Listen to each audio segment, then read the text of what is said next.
Sir, Krishna और श्री राम दोनों ही एक ही एंटिटी के अलग अलग अवतार हैं, माने जाते हैं।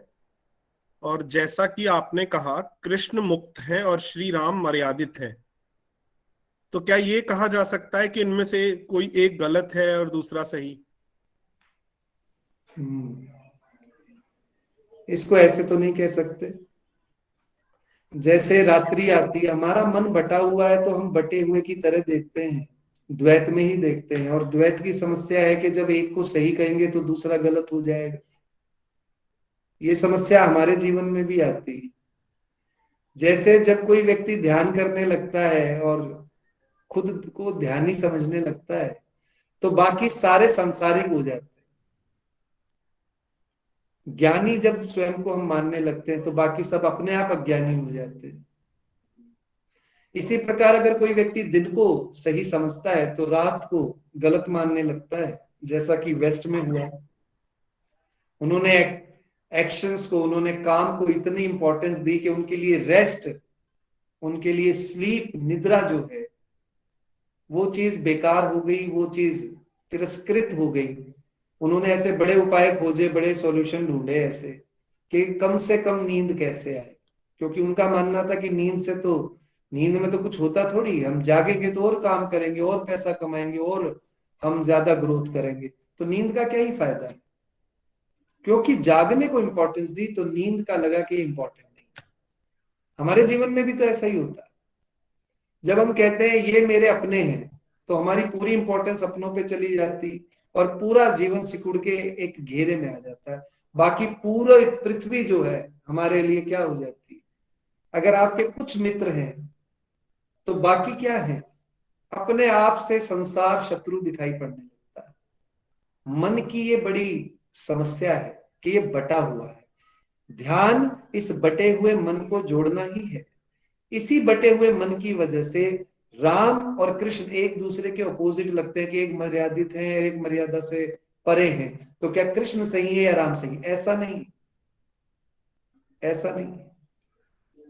जैसे जल शीतलता प्रदान करता है तो क्या रोटी को भी पिघला के ही पीना चाहिए? नहीं, रोटी का अपना काम है, पानी का अपना काम है। अब एक गाड़ी है, गाड़ी का काम है चलना, तो क्या उसमें सिर्फ एक्सेलरेटर होना चाहिए, ब्रेक नहीं होना चाहिए? ब्रेक भी होना चाहिए। तो क्या एक्सेलरेटर गलत है या कम इंपॉर्टेंट है, या ब्रेक कम इंपॉर्टेंट है या गलत है? नहीं, दोनों की जरूरत है। ऐसे ही राम की जब जरूरत थी तब राम उस चीज को स्थापित करने आए, मर्यादा को स्थापित करने आए। एक पत्नी के महत्व को स्थापित करने राम आए, राज्य कैसे चलाना चाहिए वो स्थापित करने राम आए, पिता पुत्र के संबंधों को किस तरह से आदर देना चाहिए वो दिखाने राम आए, भ्राता कैसा हो वो राम आए, पारिवारिक। पर जब समय बदलता है तो मूल्य भी बदलते हैं। द्वापर युग आया तो मूल्य अलग थे, जैसे कलयुग में मूल्य बिल्कुल ही बदल गए। तो जो चीज त्रेता युग के लिए जरूरत थी उस समय पे चेतना ने वो रूप धारण किया कि लोगों को मार्गदर्शन मिले। इसी प्रकार द्वापर में जब देखा कि समय बदल रहा है और आगे बदलेगा तो उसके मार्गदर्शन के लिए कृष्ण आए। जिस प्रकार कलयुग में जब हम आए तो कलयुग में जिस प्रकार के मूल्य आ गए उसको स्थापित करने के लिए समय समय पे इस तरह से चेतना अवतार लेती रहती। जैसे बुद्ध, जैसे महावीर, जब बहुत ज्यादा सांसारिक मन होने लगा, मेटीरियलिस्टिक होने लगा, सब कुछ पा लेने की इच्छा थी, उसी बीच में आप देखो जब लोग राजा लड़ रहे थे आपस में एक दूसरे से जीतने के लिए, तो उस टाइम कौन आया? महावीर आ गए, बुद्ध आ गए। त्याग की एक धारा चली कि सब कुछ पा लेने से कुछ नहीं होगा, त्याग पे जीवन चलाओ। तो जब जैसी परिस्थिति होती है वैसे मूल्य लेके ये चेतना बार बार अवतार लेती रहती है। आज आज की जो जरूरत है उसी रूप में आज भी ज्ञान उपलब्ध है पृथ्वी पे। तो जब जैसी परिस्थिति होती है तब वैसा मार्गदर्शन करने परम चेतना किसी न किसी रूप में आती ही रहती है। तो कृष्ण आए सारे बंधनों को तोड़ने के लिए। जीवन जियो कृष्ण की तरह, समाज में रहो राम की तरह। अगर इस प्रकार से हम जीवन जिए तो मेरे ख्याल से जीवन बड़ा सुंदर होगा। तो कोई इसमें कंपैरिजन हम नहीं कर सकते कि राम इंपॉर्टेंट नहीं है या राम गलत है, कृष्ण सही। दिन और रात्रि की तरह दोनों एक ही डोर के सिरे हैं। आप जिससे ज्यादा मेल खा पाते हैं उस रास्ते को चुन के चले।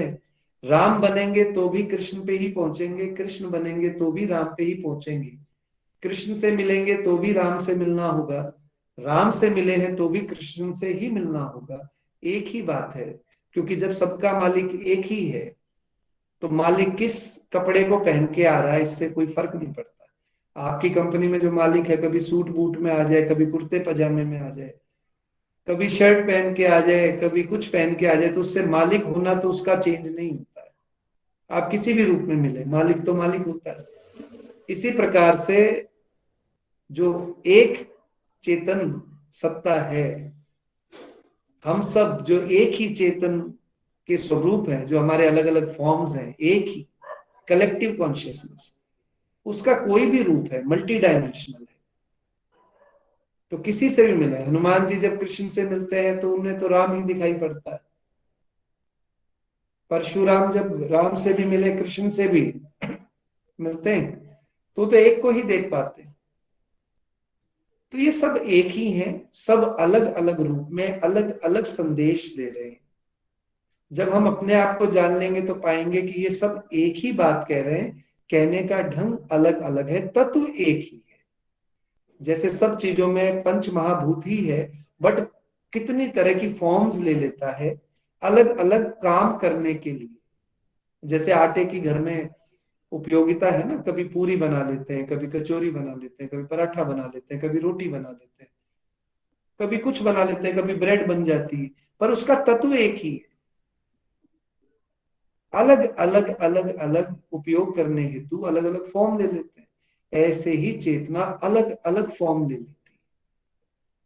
कभी रास रचती है, कभी तपस्या करती है, क्योंकि चेतन जो सत्ता है उसमें सब कुछ विद्यमान है, कुछ भी छूटा नहीं।